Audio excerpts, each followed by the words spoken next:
Praise the Lord. കർത്താവിൻ്റെ ധന്യതിരുനാമം ഈ പ്രഭാതത്തിൽ മഹിമപ്പെടുമാറാകട്ടെ. ഒരു രാത്രി കൂടെ നമ്മളെ വിട്ട് കടന്നുപോയി. കഴിഞ്ഞ രാത്രിയിൽ ഉറങ്ങാൻ കിടന്ന ഒത്തിരി ആളുകൾ ഈ പ്രഭാതം ഉണരാതിരുന്നപ്പോൾ നമുക്ക് ഉണരുവാനും ദൈവത്തിൻ്റെ മുഖത്തേക്ക് നോക്കുവാനും ദൈവത്തിൻ്റെ ശക്തിയെ ഓർക്കുവാനും ആ ശക്തി നമ്മളിലേക്ക് പകരുന്ന ശക്തനായ ദൈവത്തെ ആശ്രയിക്കുവാനും കൃപ തന്ന ദൈവത്തിന് സകല മാനവും മഹത്വവും അർപ്പിച്ചുകൊണ്ട് ഇന്നത്തെ വേദവചന ധ്യാനത്തിലേക്ക് നമുക്ക് ശ്രദ്ധിക്കാം. ഇന്നത്തെ ധ്യാനത്തിനായി ഫിലിപ്പിയ ലേഖനം 4-ാം അധ്യായത്തിൻ്റെ 13-ാമത്തെ വാക്യം, ഫിലിപ്പിയൻസ് ചാപ്റ്റർ 4:13 വായിക്കുന്നു. എന്നെ ശക്തനാക്കുന്നവൻ മുഖാന്തരം ഞാൻ സകലത്തിനും മതിയാകുന്നു.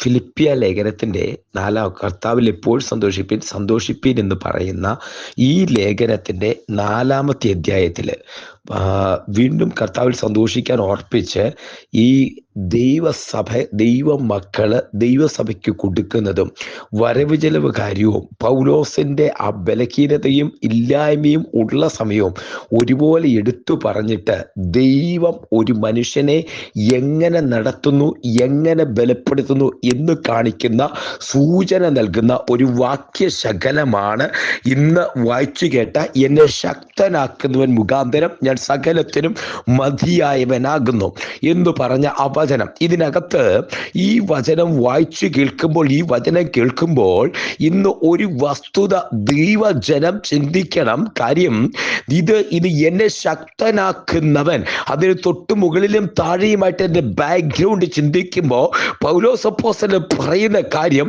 ഇല്ലായ്മയിൽ ഇരിക്കാൻ എനിക്കറിയാം, അതാരും അറിയുന്നില്ല. സന്തോഷത്തോടെ സുഭിക്ഷതയിൽ സമൃദ്ധിയിലിരിക്കാൻ എനിക്കറിയാം, അതും ആരും അറിയുന്നില്ല. ഇതെല്ലാം ഞാൻ പഠിച്ചിരിക്കുന്നു, ശീലിച്ചിരിക്കുന്നു. അതിൻ്റെ അടുത്തൊരു വാക്യമുണ്ട്, ദൈവവേല നിമിത്തം, ദൈവ ശുശ്രൂഷ നിമിത്തം ഇതിലൊക്കെയും സഹിക്കുവാൻ. അതിൻ്റെ ഒന്നുകൂടെ പറഞ്ഞാൽ ഇതിലൊക്കെയും ഓവർകം ചെയ്യുവാൻ ദൈവമായ കർത്താവ്, അഖിലാണ്ടത്തിൻ്റെ ഉടയവൻ, സൃഷ്ടിതാവായ ദൈവം വേലയ്ക്ക് വിളിച്ചിറക്കിയവൻ എന്നെ ശക്തിപ്പെടുത്തുന്നു. ഹല്ലേലൂയ. ഇന്ന് ഈ വചനം കേട്ടുകൊണ്ടിരിക്കുമ്പോൾ നിന്റെ സാഹചര്യത്തിനകത്ത്, നിന്റെ ആ അവസ്ഥയ്ക്കകത്ത്, നിന്റെ പ്രത്യേകമായ സിറ്റുവേഷൻസിന്റെ, നീ അഭിമുഖീകരിക്കുന്ന പ്രതികൂലത്തിന്റെ, പ്രതിസന്ധിയുടെ അകത്ത് എങ്ങനെ മുന്നോട്ട് പോകുമെന്ന് വിചാരിക്കുമ്പോൾ, വിശേഷ സാമ്പത്തിക പ്രതിസന്ധിയും മറ്റു കാര്യങ്ങളുമായിട്ട് ഇതിനെ ഒന്ന് ഓവർകം ചെയ്യാൻ കഴിയാതെ തലമുറയുടെ ഫീസ്, മറ്റു കാര്യങ്ങൾ, ഇതൊക്കെ എങ്ങനെ നടക്കും, കടഭാരങ്ങൾ, ബാങ്ക് ലോൺ, ഇതൊക്കെ എങ്ങനെ നടക്കുമെന്ന് വിചാരിച്ച് അങ്ങനെ ബുദ്ധിമുട്ടുന്ന സമയത്ത് ഇങ്ങനെ മുന്നോട്ട് പോകാൻ ഇല്ല. പൗലോസ് അപ്പോസ്തലന്റെ വാക്കുകൾ ഇന്ന് ഉറപ്പിക്കേണ്ട, സമൃദ്ധിയിലിരിക്കുമ്പോഴും ഇല്ലാതിരിക്കുമ്പോഴും ഉള്ള അവസ്ഥയിലും ഇല്ലായ്മയിലും ഒരുപോലെ നിന്നെ ശക്തനാക്കുന്നവൻ, നിനക്ക് ഫ്രണ്ട്സ്, കൂട്ടുകാരുടെ വലിയ ചുറ്റുമുള്ളപ്പോഴും കൂട്ടുകാരെല്ലാം വിട്ടുപോയി നീ ഏകനായിരിക്കുമ്പോഴും, നിനക്ക് പണം നിന്റെ കരത്തിലുള്ളപ്പോഴും, നിന്റെ പേഴ്സ് നിറഞ്ഞിരിക്കുമ്പോഴും, പേഴ്സിൽ ഇല്ലാതിരിക്കുമ്പോഴും, നിന്റെ കിച്ചണിലെ കലവറിയത് നിറഞ്ഞിരിക്കുമ്പോഴും, ഇനി അത് ഇല്ലാതിരുന്നു അങ്ങനെ ഒരു അവസ്ഥ വന്നാലും അവിടെയെല്ലാം നിന്നെ ശക്തനാക്കുന്ന ഒരുവനുണ്ട്, എന്നെ ശക്തനാക്കുന്ന ഒരുവനുണ്ട്. എന്നെ ശക്തനാക്കുന്നവൻ മുഖാന്തരം ഞാൻ സകലത്തിനും മതിയായവനാകുന്നു. ഹല്ലേലൂയ. ശക്തനാക്കുന്നവൻ മുഖാന്തരം ഞാൻ സകലത്തിനും മതിയായവനാകുന്നു. ഈ വചനം ശ്രദ്ധിക്കുമ്പോൾ ഒന്നുകൂടി ആഴത്തിൽ പറയാം. നമ്മൾ അശക്തരാ, ചില മേഖലയിൽ നമ്മൾ ബലഹീനരാ, ഒറ്റയ്ക്ക് നിൽക്കാൻ കഴിവില്ല, ഒറ്റയ്ക്ക് യാത്ര ചെയ്യാൻ പറ്റത്തില്ല. മരുഭൂമിയുടെ അവസ്ഥ വരുമ്പോൾ വെയിലത്ത് വാടി തളർന്നു പോകുന്ന തൊട്ടാവാടി പോലെ, അങ്ങ് കൂമ്പിപ്പോകുന്ന തൊട്ടാവാടി പോലെ തളർന്നു പോകുന്നു. ചില സാഹചര്യങ്ങളിൽ ചെങ്കടൽ പോലെ അവസ്ഥ വരുമ്പോൾ മുങ്ങിപ്പോകുമോ എന്ന ഭയം, ഒറ്റയ്ക്ക് നിൽക്കാൻ പറ്റുന്നില്ല. കൂടെ ഉണ്ടാകുമെന്ന് പറഞ്ഞ് വാക്ക് തന്നവരെല്ലാം വിട്ടുപോയി. കൂടെ ഉണ്ടാകുമെന്ന് പറഞ്ഞ് വില്ലെങ്കിലും അവർ കുറ്റപ്പെടുത്തി മാറി നിന്ന് പരിഹസിച്ച് പുച്ഛിച്ച് അപവാദം പറഞ്ഞ് മാറി നിൽക്കുമ്പോൾ നിന്നെ കാണുന്ന ഒരുവനുണ്ട്, കുഞ്ഞതിനെ കാണുന്ന ഒരുവനുണ്ട്. അവൻ നിന്നെ മാത്രം കാണുന്നു, നിന്റെ ഹൃദയത്തെ കാണുന്നു. കണ്ടിട്ട് പറയുന്നത് എന്നെ ശക്തനാക്കുന്നവൻ. അതേ കാണുമ്പോൾ അവൻ അടുത്ത് വന്നിട്ട് പറയുന്നത് എന്നെ ശക്തനാക്കുന്നവൻ മുഖാന്തരം സകലത്തിനും മതിയായവനാകുന്നു. ഹല്ലേലൂയ. ഒന്ന് ശ്രദ്ധിച്ചേ, എപ്പോഴാ ഈ ശക്തനാക്കുന്നതിൻ്റെ ആവശ്യം? എല്ലാം ഉള്ളപ്പോൾ സാഹചര്യമെല്ലാം അനുകൂലമായിരിക്കുമ്പം ഒരിക്കലും ശക്തനാക്കുന്നവനെ അന്വേഷിച്ചില്ല, അല്ലെങ്കിൽ ശക്തനാക്കുന്നതിന്റെ ആവശ്യമില്ല. എന്നാൽ അബ്രഹാമിന്റെ വീട്ടില് ഹാഗാർ എത്ര കാലമുണ്ടായിരുന്നു എന്നുള്ള അറിയില്ല. ഒത്തിരി കാലമുണ്ടായിരുന്നു, ഒരുപാട് കാലങ്ങളുണ്ടായിരുന്നു. പക്ഷേ ഈ കൊച്ചു ചെറുക്കൻ ഇസ്മയേലിന് ഒരു ബാലകനായി 10-15 വയസ്സ് 10-20 വയസ്സാകുന്നത് വരെ ഒരിക്കൽ പോലും ദൈവത്തെ അന്വേഷിച്ച് ശക്തനാക്കണമെന്ന് പറഞ്ഞിട്ടില്ല. ഒരിക്കൽ പോലും ദൈവത്തിന്റെ മുമ്പിൽ കരഞ്ഞു എന്ന് പുസ്തകത്തിൽ പറഞ്ഞിട്ടില്ല. ഒരിക്കൽ പോലും കുഞ്ഞിന് വേണ്ടി ഒന്ന് പ്രാർത്ഥിച്ചിട്ടില്ല, ഞരങ്ങിയിട്ടില്ല, പുസ്തകത്തിൽ പറഞ്ഞിട്ടില്ല. എന്നാൽ ജീവിതത്തിന്റെ പരിമരുത്ത യാഥാർത്ഥ്യത്തിൽ മരുഭൂമിയുടെ അവസ്ഥയിൽ കൂടെ ഉണ്ടാകുമെന്ന് വിചാരിച്ചിരുന്ന ആ കുഞ്ഞിന്റെ അപ്പനായി അബ്രഹാം നിഷ്കരുണ നിർദാക്ഷിണ്യ നിർദയോടെ ആ ഭവനത്തിൽ നിന്ന് ഒരു തുരുത്തി വെള്ളവും അടയുമായി ആ വീട്ടിൽ നിന്ന് ഇറക്കി വിട്ടു. എങ്ങോട്ട് പോകണമെന്നറിയാതെ, വഴിയറിയാതെ അലഞ്ഞ് മരുഭൂമിക്കകത്ത്, അതേ മരുഭൂമിയിലെത്തി തുരുത്തിയിലെ വെള്ളം തീർന്നു, കയ്യിലെ അട തീർന്നു, അപ്പം തീർന്നു. അടുത്തത് എന്തെന്നുള്ള ചോദ്യചിഹ്നമായിരിക്കുമ്പോൾ, അടുത്തിനി പോകാൻ ഒരിടമില്ലാതെ, മുന്നോട്ട് പോകാൻ ഇടയില്ലാതെ ഒരു ചോദ്യചിഹ്നമായി അത് അവശേഷിച്ചിരിക്കുമ്പോൾ, ഹല്ലേലൂയ, ഇനിയും പോകാൻ ഒരു വഴിയിൽ ഇടമില്ല. ആ അവസ്ഥയൊന്ന് ചിന്തിച്ചേ.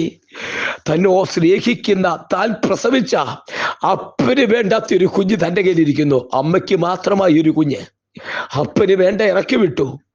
അതേ, ഇനി എങ്ങോട്ട് പോകണമെന്ന് അറിയില്ല. താൻ പ്രസവിച്ച കുഞ്ഞിനെ അതേ ഒരു അമ്പിൻപാട് ദൂരത്ത് കൊണ്ടിട്ടിട്ട് ഈ സഹോദരി കരയുക, കർത്താവേ, കുഞ്ഞിന്റെ മരണം എനിക്ക് കാണണ്ട. കുഞ്ഞ് മരിക്കാൻ കിടക്കുക, മരിക്കാൻ കൊണ്ട് കുഞ്ഞിനെ ഇട്ടിട്ട് പെറ്റിയമ്മ മാറി നിന്നിട്ട് എന്തു ചെയ്യണമെന്ന് അറിയാതെ നിലവിളിച്ചിട്ട് പറയുക, കുഞ്ഞിന്റെ മരണം എനിക്ക് കാണണ്ട. ദൈവത്തിലെ ആരോടോ ദൈവത്തിന്റെ ആത്മാവ് അല്ല ചിലരോട് സംസാരിക്കുന്ന വചനം. നിന്റെ സാഹചര്യത്തിനകത്ത് ഉത്തരമില്ലാതെ കൂടെ ഉണ്ടാകുമെന്ന് വിചാരിക്കുന്നവർ നിന്നെ ഉപേക്ഷിച്ച്, നിന്നെ ചേർത്ത് പിടിക്കുമെന്ന് വിചാരിച്ചവർ തള്ളിക്കളഞ്ഞ് പുച്ഛിച്ച് പുറത്താക്കി, മരുഭൂമിയുടെ അവസ്ഥയിൽ എങ്ങോട്ട് പോകണമെന്നറിയാതെ ഒരു ചോദ്യ ചിഹ്നമായി, മുന്നോട്ട് പോകാൻ കഴിയാതെ ഒരു ചോദ്യ ചിഹ്നമായി ഇന്ന് ഈ രാത്രിയിൽ, ഈ പകലിൽ, ഈ സന്ദേശം കേൾക്കുമ്പോൾ, ഈ പ്രഭാതത്തിൽ ഒരു ചോദ്യ ചിഹ്നമായി അവശേഷിച്ചിരിക്കുമ്പോൾ, കുഞ്ഞെ നിന്നോടാ പറയുന്നത്. അവിടെ ഇരുന്ന് പ്രാർത്ഥിക്കുന്ന അവളെ കുഞ്ഞിനെ ഇട്ടിട്ട് മാറിയിരിക്കുമ്പോ ഒരു ദൂതൻ പ്രത്യക്ഷനായി. അപ്പോൾ യഹോവ അവളുടെ കണ്ണു തുറന്നു, അവളൊരു നീരുറവ കണ്ടു. അവള് പറയുന്നൊരു വാചകമുണ്ട്, എന്നെ കാണുന്നവനെ ഞാൻ ഇവിടെയും കണ്ടുവോ. ഒരു കാര്യം പറയാം, നിന്റെ ശക്തി ചോർന്നു പോകുമ്പോൾ, നിനക്ക് ശക്തി ഉള്ളപ്പോഴല്ല, നിന്റെ ശക്തി ചോർന്നു പോകുമ്പോൾ, നിനക്ക് ശക്തരാണെന്ന് വെച്ച് കൂടെയിരിക്കുന്നവർ അവിടെ കൂടെ ഉള്ളപ്പോൾ, അവിടെ എല്ലാം വിട്ടുപോകുമ്പോൾ, നിന്റെ കരത്തിലുള്ള ആ അപ്പവും തുരുത്തിയിലെ വെള്ളവും തീർന്ന ശേഷം മരുഭൂമിക്കകത്ത് ഏകയായി ചോദ്യചിഹ്നമായി മുന്നോട്ട് പോകാൻ സ്റ്റെപ്പില്ലാതെ കാത്തിരിക്കുമ്പോ, ഇനി ഒരു വഴിയില്ലെന്ന് വിചാരിച്ച് കാത്തിരിക്കുമ്പോ, കുഞ്ഞെ ഈ വചനം നീ ആവർത്തിച്ചു പറഞ്ഞേ, എന്നെ ശക്തനാക്കുന്നവൻ മുഖാന്തരം ഞാൻ സകലത്തിനും മതിയായവനാ. നിനക്ക്, നിന്റെ തലമുറയ്ക്ക് ഇതൊരു നേരത്തേക്കുള്ള ധീരണമല്ല, ജീവകാലത്തേക്ക് തലമുറയായുള്ള ധീരണവ്. നിനക്ക്, നിന്റെ തലമുറയ്ക്ക് എന്നെ ശക്തനാക്കുന്നവൻ മുഖാന്തരം ഞാൻ സകലത്തിനും മതിയായവനാ. കൂടെ നിൽക്കുന്നവർ മാറ്റി നിർത്തുമ്പോൾ, ഒറ്റപ്പെടുത്തുമ്പോൾ, എന്നെ ശക്തനാക്കുന്നവൻ മുഖാന്തരം പൗലോസിനോട് ചേർത്ത് പ്രഭാതത്തിൽ പറഞ്ഞേ, എന്നെ ശക്തനാക്കുന്നവൻ മുഖാന്തരം ഞാൻ സകലത്തിനും മതിയാകുന്നു. ഹല്ലേലൂയ, ഞാൻ സകലത്തിനും മതിയായവനാ. ദൈവകരങ്ങളിലേക്ക് സമർപ്പിക്കാം, ഒരുമിച്ച് പ്രാർത്ഥിക്കാം. എല്ലാ ഹൃദയങ്ങളും ദൈവത്തിലേക്ക് സമർപ്പിക്കട്ടെ. സ്വർഗീയ പിതാവേ, ഞങ്ങൾ അനുഗ്രഹ പാദപീഠത്തിലേക്ക് അടുത്തു വരുന്നു. ആ വചനം ജനത്തിന് കൈമാറുന്നു. എന്നെ ശക്തനാക്കുന്നവൻ മുഖാന്തരം ഞാൻ സകലത്തിനും മതിയായവനാകുന്നു. ഞാൻ സകലത്തിനും മതിയായവനാകുന്നു. ഹല്ലേലൂയ, എന്നെ ശക്തനാക്കുന്നവൻ മുഖാന്തരം ഞാൻ സകലത്തിനും മതിയായവനാകുന്നു. കർത്താവിന്റെ കരവിനോട് കൂടിയിരിക്കുന്നതിന് കർത്താവെ ജനത്തോട് കൂടിയിരിക്കുന്നു. സഭയിലെ വാത്സല്യ പ്രിയപ്പെട്ടവരെ അനുഗ്രഹിക്കുന്നു. കർത്താവെ ജനത്തെ അനുഗ്രഹിച്ച് പ്രാർത്ഥിക്കുന്നു. പ്രാർത്ഥനാ കൂട്ടായ്മയിലെ പ്രിയപ്പെട്ടവരെ അനുഗ്രഹിക്കുന്നു. മറ്റെല്ലാവരെയും, ഈ സന്ദേശം കേൾക്കുന്ന സകലവരെയും ആത്മാവിൽ അനുഗ്രഹിച്ച് പ്രാർത്ഥിക്കുന്നു. എന്നെ ശക്തനാക്കുന്നവൻ മുഖാന്തരം ഞാൻ സകലത്തിനും മതിയായവനാകുന്നു. കർത്താവിന്റെ നാമത്തിൽ ജനത്തെ ഞാൻ അനുഗ്രഹിച്ച് പ്രാർത്ഥിക്കുന്നപ്പാ. സന്ദേശം കേട്ട് അത് ജീവിതത്തിൽ പരിണമിക്കട്ടെ. അത് അത് അത് വ്യവസ്ഥയായി, ജീവനായി, ചൈതന്യമായി, നിത്യരാജ്യത്തിലേക്കുള്ള വഴിയായിട്ട് മാറട്ടെ. ശക്തനാക്കുന്ന കർത്താവ് കൂടിയിരിക്കട്ടെ. തൃക്കരങ്ങളിൽ സമർപ്പിക്കുന്നു. പ്രാർത്ഥന കേട്ട് ഇയാൾ സ്തോത്രം. സകല മാനുഭവത്തോടെ എടുക്കും യേശുവിൻ നാമത്തിൽ തന്നെ. ആമേൻ, ആമേൻ, ആമേൻ, ആമേൻ, ആമേൻ, ആമേൻ, ആമേൻ. കർത്താവ് അനുഗ്രഹിക്കട്ടെ. God bless you. നാളെ നമുക്ക് വീണ്ടും കാണാം. അതുവരെ കർത്താവിന്റെ കൃപയ്ക്കുള്ളിൽ മറയ്ക്കട്ടെ. God bless U.